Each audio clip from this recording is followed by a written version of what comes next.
I was still triple-checking the asset folder when the COO strutted past my desk and smirked.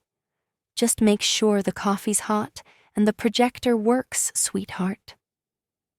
That's when I knew exactly where I stood. 4 months of prep, logistics, scheduling, coordinating every moving piece of this 200-meter pitch. And I was still just the office girl to them. They called it a leadership presentation.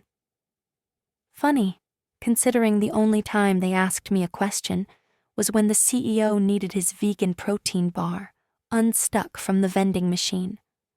I don't cry at work. Haven't in years. Not when I worked 16 hours over Christmas to rebook vendor flights during a snowstorm. Not when they forgot to include me in the pre-brief for the biggest meeting of the year, despite the fact I built every damn slide in that deck. I did cry once back in April when I got promoted to Senior Logistics Liaison, which turned out to be a fancy title for "Please babysit our incompetence." Look, I know my role. I don't have a corner office. I don't golf. My handshake doesn't open funding rounds. But you know what I do have? A steel trap for details. I know when a shipment's going to be delayed before the vendor does. I can smell a typo from a mile away and hear the difference between an HDMI cable that's going to work and one that's going to start glitching 2 minutes into a live demo.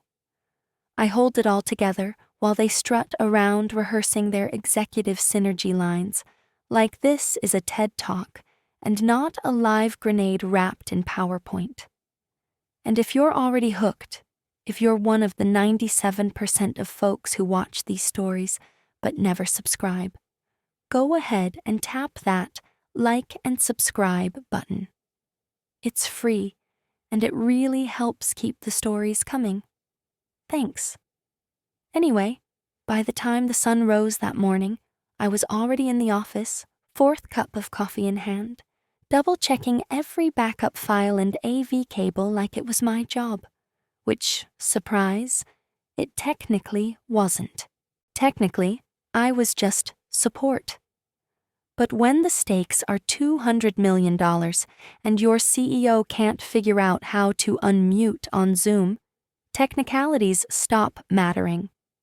At 8:45 a.m. sharp, I hand-delivered printouts to legal, prepped the water bottles in the conference room, and made sure the client's dietary restrictions were respected in the catering order. Unlike last time, when someone thought shrimp cocktail was a vegetarian option, I caught a typo in the close-out slide, fixed it, found that the backup HDMI was missing, swapped it out.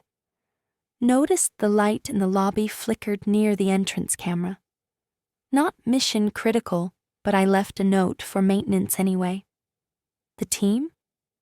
They were all in the war room down the hall, circle-jerking over font size and color palettes.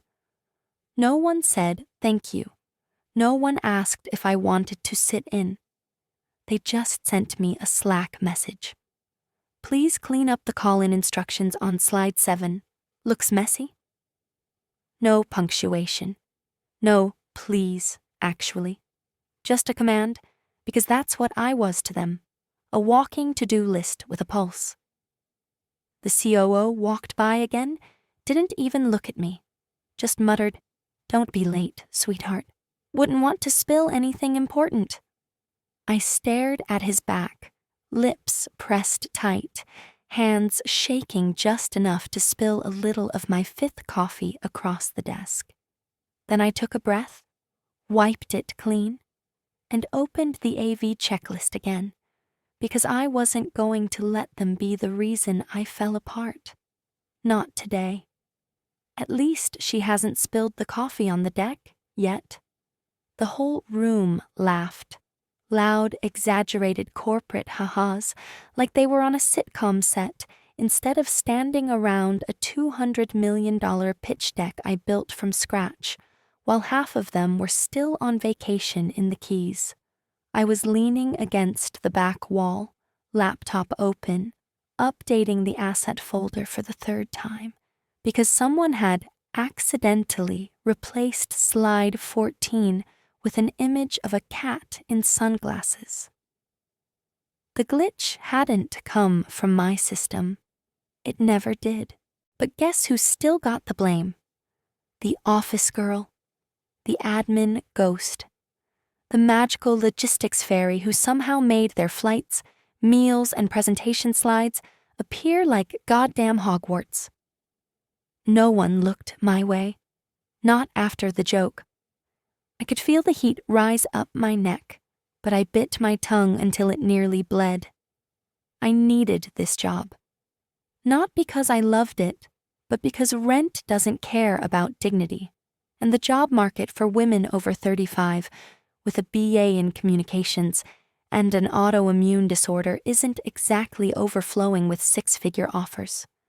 So I swallowed the pride, smiled that quiet, dead-eyed smile you learn to wear like armor, nodded like I didn't hear the comment echoing in my skull. Just don't spill anything. Cute. Real clever, Brad. I turned back to my screen and scanned the pitch materials one more time. That's when I saw it. A timeline discrepancy between the shipment rollout on slide 9 and the regional logistics capacity referenced in slide 16. It was minor, something no one else would probably notice. But a smart investor would. The kind that reads the fine print before signing 9 zeros to a check. The kind that expects consistency between your pitch and your back-end documentation. I flagged it mentally, prepped a fixed version, and waited for someone, anyone, to loop me in. But the execs were already too deep into their ego rehearsal. Brad was mimicking hand gestures in the mirror, like he was coaching a TED Talk for sociopaths. The VP of sales was practicing a laugh she'd clearly borrowed from a wine commercial. The CEO asked if someone had remembered to print his post-deal talking points, which I'd done 3 days ago and placed in his leather folio, second pocket from the top. No one asked about the logistics, or the rollout, or the accuracy of their numbers. They assumed it was fine because they assumed I'd already done it right and that they didn't need to care how it got done. I was the backup singer to their lead vocals, the PowerPoint plumber they only remembered when the pipes burst. I hovered near the whiteboard as they argued over whether to open with a quote or a personal anecdote about scaling quickly. No one looked my way. No one said, "Hey, could you double-check this?" No one asked, "Are we good on operations?" Not that I expected them to. Not anymore. I kept my mouth shut, held the corrected slide in my draft folder like a secret, and stared at the clock. 2 hours to go. Still time for everything to fall apart. It was still dark when I pulled into the lot. Pitch day. I was early, as usual. Not because I wanted extra credit, but because nothing ever goes right unless I check it myself. The lobby key cards sometimes glitch in the cold. The AV team always forgets to unmute the system. Catering once delivered sushi to a gluten-free executive and nearly derailed a 6-month deal. So yeah, I was there an hour before call time, armed with backup cords, a spare clicker, and 2 coffees. One for me, one in case something or someone needed saving. That someone turned out to be bent over in the freezing slush near the curb. I spotted the overturned cart before I saw him. Janitorial supplies scattered across the icy pavement. Rolls of paper towels half soaked in grimy water.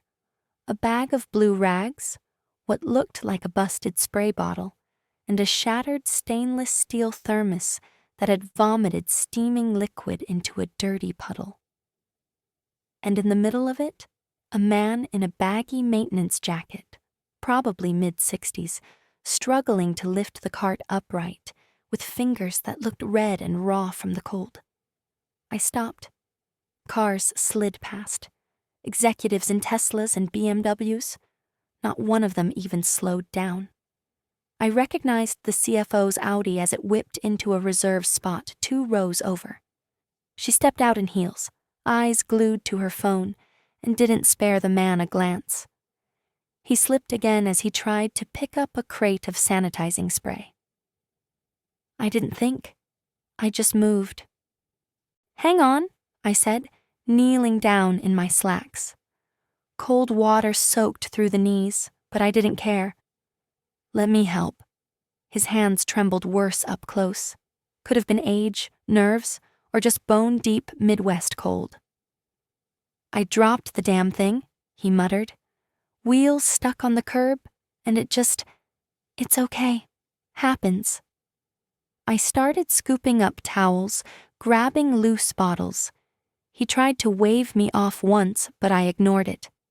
I know that pride. I've worn that pride. The kind that says don't look at me, even when everything's cracked open and leaking in public. We worked in silence for a few seconds, both kneeling like mourners in a parking lot grave. The wind cut through my coat like it wasn't even there. When we finally got the cart back on its wheels, I handed him one of my coffees.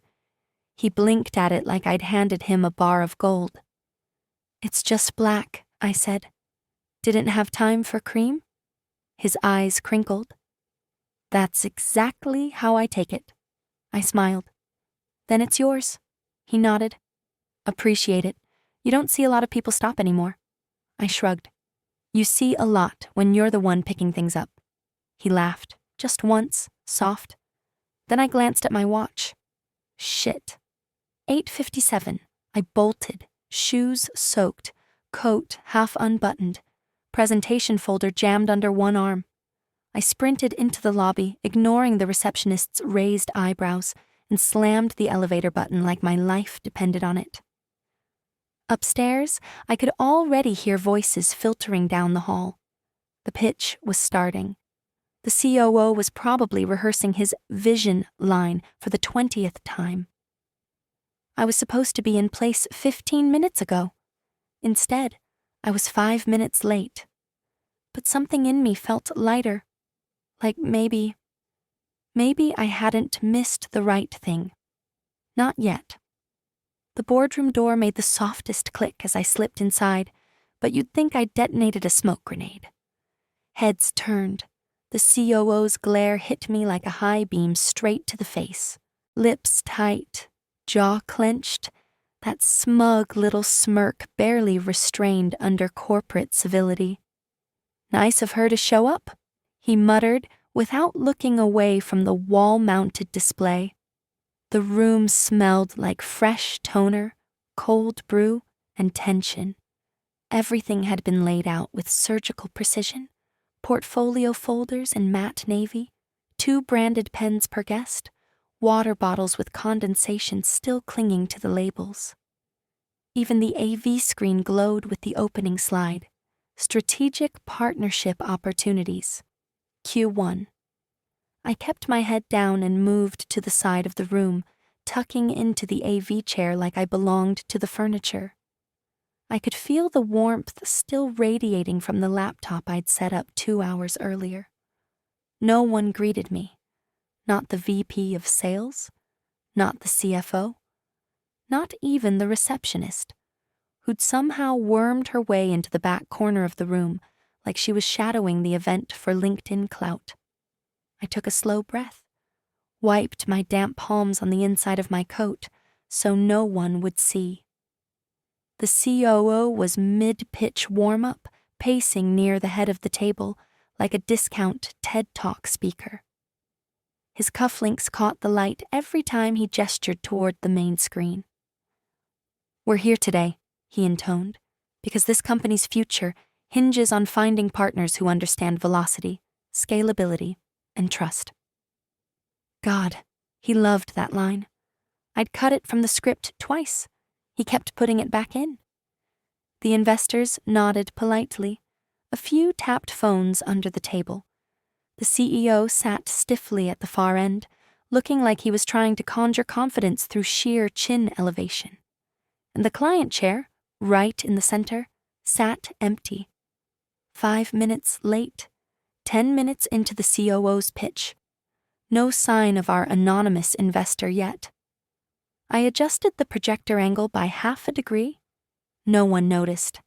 That was fine. I wasn't there to be seen. I was the one who made sure the floor didn't fall out from under them. And judging by the hairline crack I'd caught in Slide 9's rollout plan, they were about one loose question away from a very public stumble. The COO passed behind me again, loud enough for only me to hear. "Hope you didn't spill anything on the way in?" I said nothing. I thought about the janitor's cracked thermos, the bitter cold that still lingered in my fingertips, and the taste of second-hand coffee on my breath. I stared at the screen, fixed the spacing on Slide 14 with a few quiet keystrokes, and waited. Let them have their smirks. I hadn't come this far just to be furniture. Not today. The door opened with a quiet hiss, and every head turned like it was choreographed. In walked a man in a charcoal suit so crisp it looked vacuum-sealed, shoes polished to a mirror shine. He moved with this unbothered calm, like he wasn't walking into a 200 millimeters pitch, but strolling through Sunday brunch. I felt my stomach lurch, because I knew that face. Same silver-streaked hair, same eyes, same posture, just without the oversized jacket, rubber gloves, and busted cart. It was him, the janitor, from the lot, from the spilled thermos and broken pride. Only now, he wasn't pushing supplies. He was carrying a leather briefcase that probably cost more than my monthly rent. He didn't glance my way, not directly. Just moved to the center chair at the table, sat down, and folded his hands like a man who didn't need introductions. The COO didn't blink, didn't recognize him, just lit up like a Christmas tree on Investor Day. "Ah, so glad you could join us," he gushed, all fake warmth and corporate oil. "I'm Brad Kessler, Chief Operations Officer. We're thrilled to walk you through the vision today. We believe you'll find our strategic alignment." "Let's keep this efficient," the man interrupted, voice low, smooth, cutting through the room like a wire. Brad stuttered for a fraction of a second before regaining his footing. "Absolutely.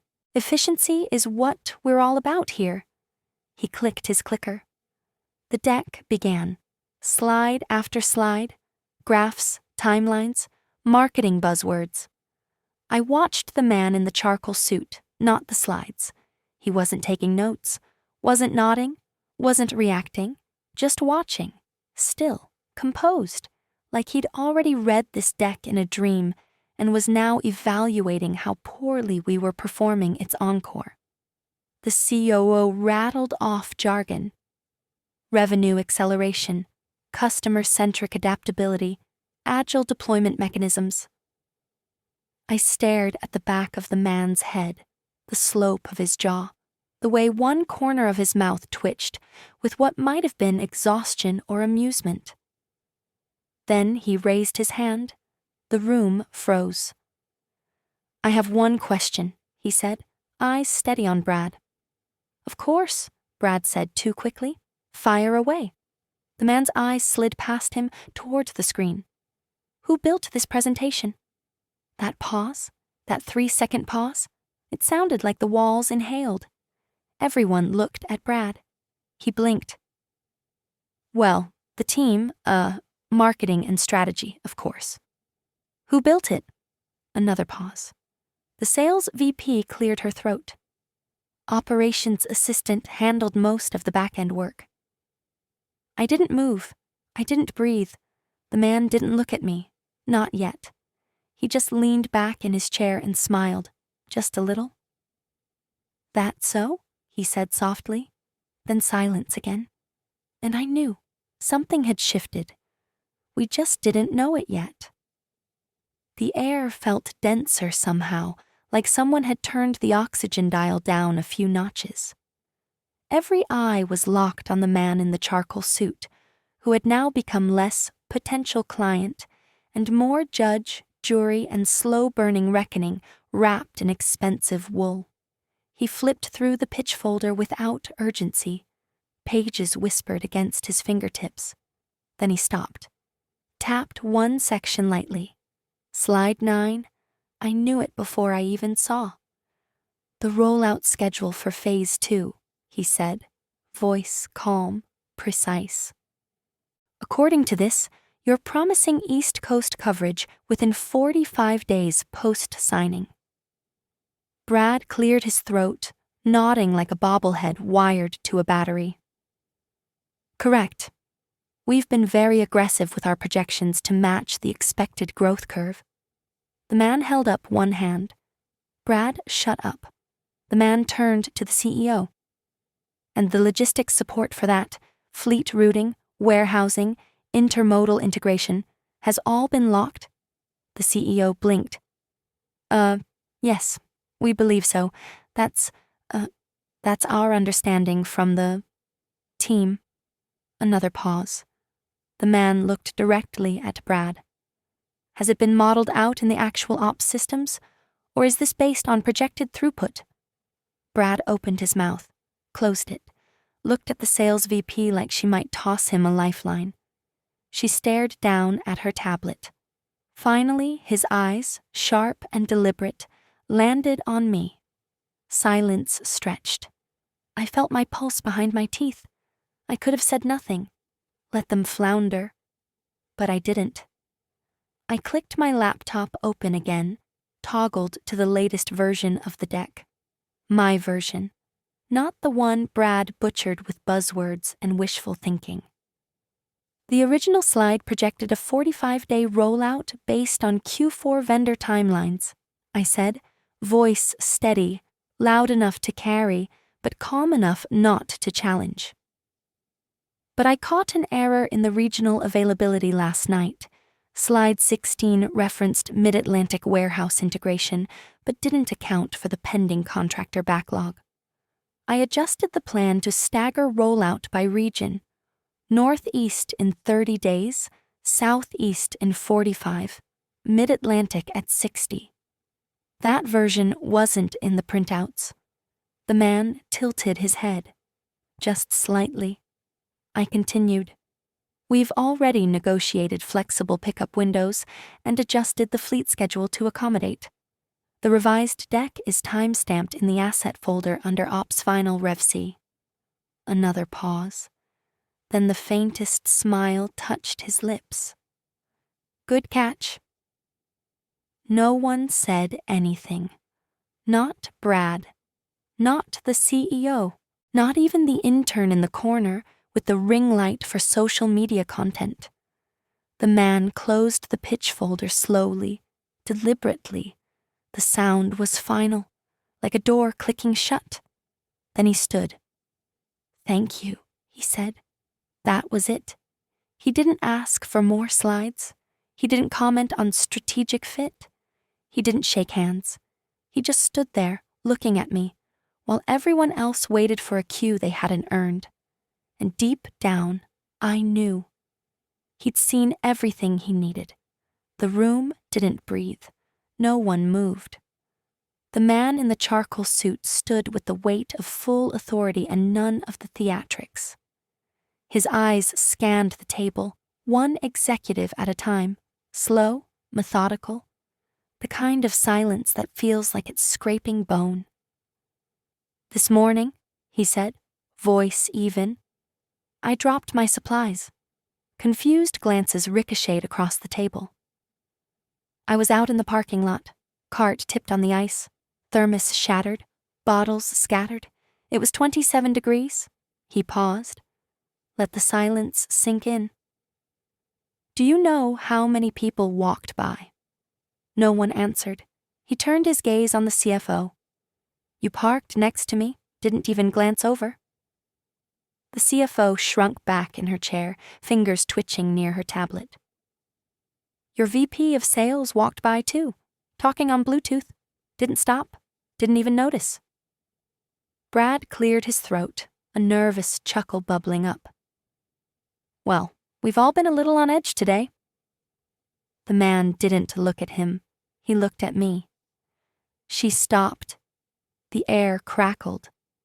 She got on her knees in slush and picked up every bottle, every towel, gave me her coffee, no cameras, no title exchange, didn't know who I was, didn't ask.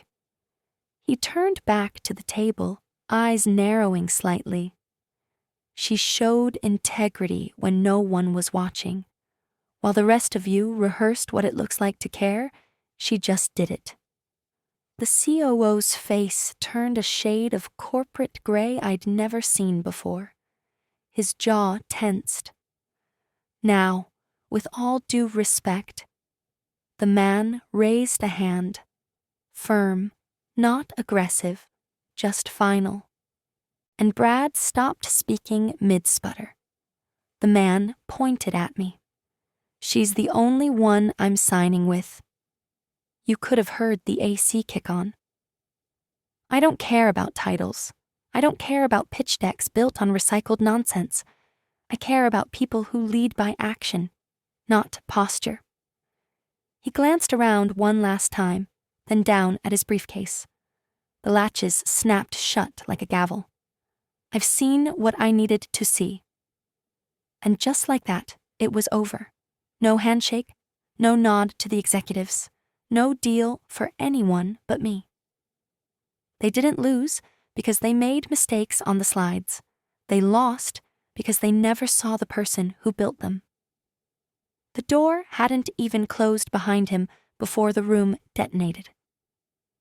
What the hell just happened? The CEO snapped, spinning toward Brad like he'd been blindsided with a brick. I didn't know he looked like... Like what? The CEO barked. A janitor? So that's how you treat people who don't wear Armani? Brad's mouth opened, but no words came out. Just that trademark panic flush rising up his neck, turning his face a blotchy mess of red and shame. Legal was already on their phones, speaking in hushed tones as they opened laptops and started pulling up internal org charts and authorization files. I caught one of them murmuring, "Start prepping transfer docs," and flag any exclusivity clauses tied to current ops leadership. The sales VP backed toward the door like she was trying to physically detach from the scene. I stayed seated, still in the AV chair, still on the edge of the room, still exactly where they'd told me to be. Until now. The CEO dragged Brad into the hall, voices too muffled to make out, but loud enough to carry the fury. I heard one phrase clear as day. "You humiliated this company." Someone tapped my shoulder. I turned, and there he was, the man in the charcoal suit. No security detail, no entourage, just quiet confidence and a sealed envelope in one hand. "This is for you," he said, holding it out. "Executive integration package. Title's flexible. Pay is not." I took it, fingers numb. "I saw how you moved today," he said. "Didn't wait for applause. Didn't hesitate. That's the kind of leadership we build from. My team needs someone who sees people, not just titles." I opened my mouth to speak, but he shook his head gently. "No need to thank me. You already showed me everything I needed." He nodded once, then turned and walked out. No fanfare, no second glance. Behind me, someone whispered, "Wait, she's not even on the leadership team." Someone else responded, "Well, she is now." I didn't say a word, didn't smile, didn't gloat. I just stood there holding that envelope like it weighed 1,000 pounds and nothing at all. Because for the first time in years, I wasn't invisible. I was undeniable. The snow had started again, light flurries drifting sideways in the wind, the kind that never stuck, but made the world feel quieter, softer, like the city was holding its breath. I stepped through the lobby doors and into the cold, envelope tucked under my arm, the same one that had shifted my whole axis in less than a page. Behind me, the boardroom chaos continued without me, voices echoing through glass, executives pacing like ants who'd just had their hill kicked in. Out here, stillness. The parking lot looked the same as it had at sunrise, rows of expensive cars glittering under frost, black ice catching light like oil slicks. My little Toyota Corolla looking slightly embarrassed, sandwiched between a Porsche and a Range Rover.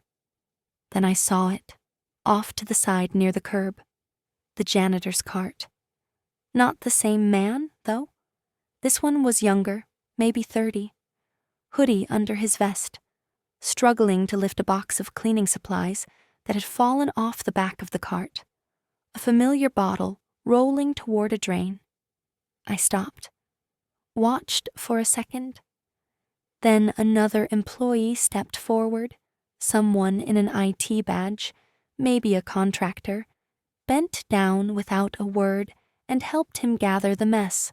I stood there for a moment longer, breath fogging the air, watching as the two of them righted the cart together. Just helped. No camera, no recognition, just decent human instinct. My phone buzzed. I pulled it out and glanced at the screen. Subject line: Welcome to the Executive Integration Team. No confetti, no GIF, just a signature and a start date. Monday. I smiled, not wide, just enough. Then I walked toward my car. No parade, no one clapping. And I didn't need it, because I'd already won in the only way that mattered. Voice steady in my head as I slipped into the driver's seat and turned the key. 5 minutes late, just in time, apparently.